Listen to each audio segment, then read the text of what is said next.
everyone, in this video, I'm going to show you how to add diagrams in Google Slides. Diagrams are great for visually showing processes, timelines, hierarchies, and relationships in your presentation. So first, open your presentation in Google Slides. Then select a slide where you want to add a diagram. Next, click Insert at the top menu. Then hover over diagram. From here, you can choose different diagram types like grid, hierarchy, timeline, and more. Choose the diagram type you want, then click it. After that, a panel will appear on the right side of your screen. Click the style you want to use.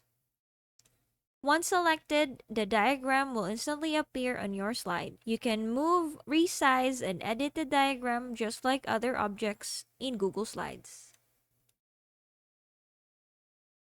And that's it. Thanks for watching.